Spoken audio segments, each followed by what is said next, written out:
Indian reservation spirits. Glowing orbs floated through the house, but what were they? I was about 8 or 9 years old, and my older sister was 2 years older than me. We lived in Nesplum, Washington, on the Colville Indian Reservation. We were staying the weekend with our godmother there, sleeping in the living room. My sister was sleeping next to me. In the middle of the night, I was awakened by something. I looked up, and there were numerous amounts of white round orbs flying through the living room as if they were going in a big circle through the whole house. I was a child, so, of course, I was afraid. I kept asking them what they wanted. I asked them to leave us alone. They continued flying through the house for maybe 10 minutes or so. I was so startled by the sight that I knocked at my godmother's door to tell her what I had just seen and that I was scared. She yelled at me through the door to go back to bed. While the orbs were flying through the house, I also tried to awaken my sister, but she wouldn't open her eyes. Her head was under the blankets. About 6 months ago, I am now 49 years old. My older sister told me that she also had seen the orbs.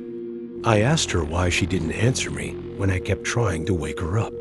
She said she was too scared. I have just recently looked online to see what these lights could be or were. I still don't know if it was a good thing or a bad thing that happened that night. A spiritual occurrence or something else.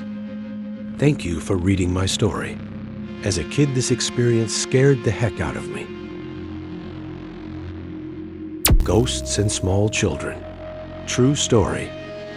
An account of ghosts and small children, specifically the haunting activity that this family has experienced.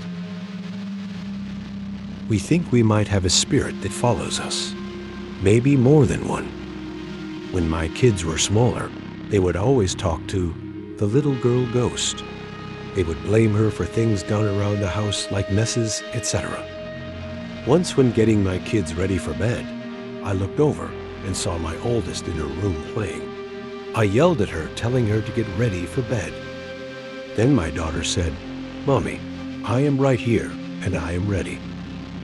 She was behind me, not in her room. I looked again, and the girl I had seen was gone. I would not let my small children go into that room for weeks. I even took all their toys out. They assured me that what I saw was just the little girl ghost and that she was nice.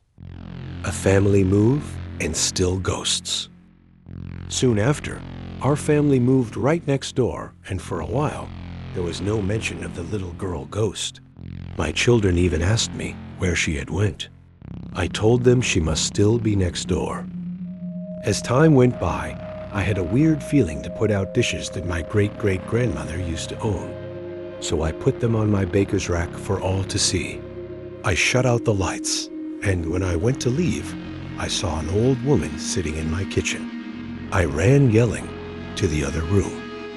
Right after that incident, the little girl ghost was back again. The girls got older, and the mention of her faded. Then their father and I split, and weird things started happening again. Plugs coming out of the walls all the time, the water faucet would just turn on by itself, etc. One night, just like in the movies, all of our candles blew out at the same time. Then, a picture of a teddy bear appeared on my oldest daughter's wall. It was not crayon or marker. I still don't know what it was, but we painted over it 3 times. And it always came back through the paint. So we covered it from view by placing a bookshelf in front of it. Ghosts and another family move. We moved again. My daughter said she could feel something staring at her in the house. When she was alone, pictures would fall off the wall near where she was sitting. Sometimes the dog would not go into her room. We would throw our dog her ball for her to fetch, and if it went into that bedroom, she would stop and back away. These things scared our daughter, so we gave her our room and we took hers. She still had the same feelings in the different room and started sleeping with the lights on again. She used to do that in the older house. Eventually, I had another baby. When she was approximately 1 to 1.5 years old, she would look at things and point. My oldest would ask her, "Do you see people?" Point to them. Then she would point to nothing visible behind my other daughter. Ghost sighting of a family member. Then my mother died. My youngest, not even 2 yet, was very attached to her. One night, shortly after her death, my daughter woke up crying. So I went into the kitchen to get her a drink, and I was holding her near the window. I rocked her for a bit, her head on my shoulder. When I went to leave the kitchen, she would cry. Then she said, "Nana is in the snow." I looked and did not say anything. I asked her, "Do you see Nana?" She said, "Yes, she is in the snow. Nana loves the snow." I had to rock her for like 2 hours, holding her near the window so she could see her Nana. Then, a few months later, we were in my mother's car. When we were at a red light, she told me, "Look, Mommy, it's Nana." I said, "Okay, where is she?" My young child pointed outside the car window, but nothing was there.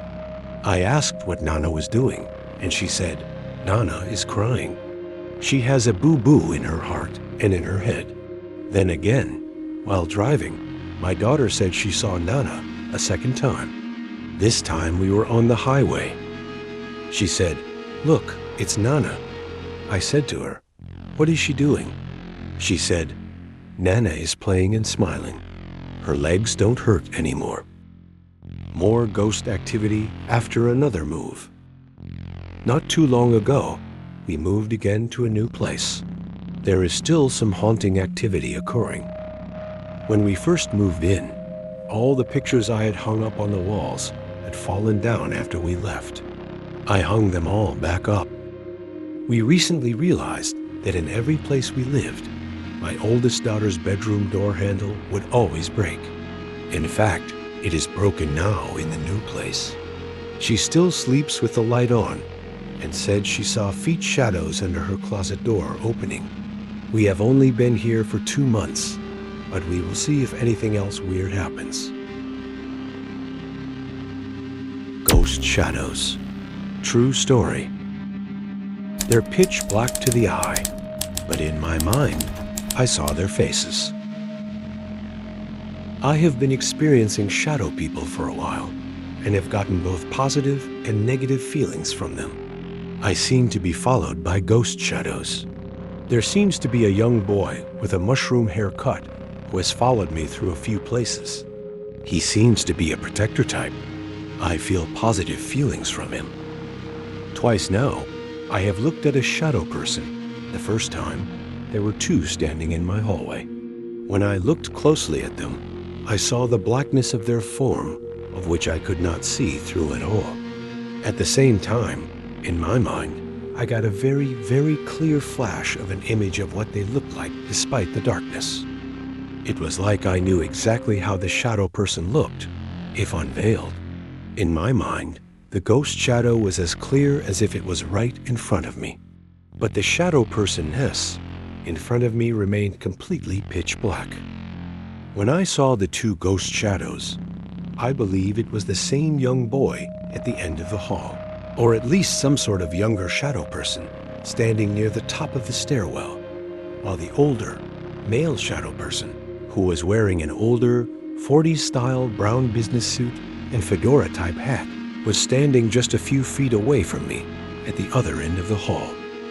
As I mentioned, when I see a shadow person, sometimes I am getting mental flashes of what that shadow person looks like exactly. And this is a bit creepy because I've been able to see the facial expression of the brown coat man. Pretty plain, untelling expression, and I could tell the boy had a smirk on his face. Not all visitors from the other side come to scare. Like this video if you believe. Subscribe for more true stories. And tell us your experience in the comments.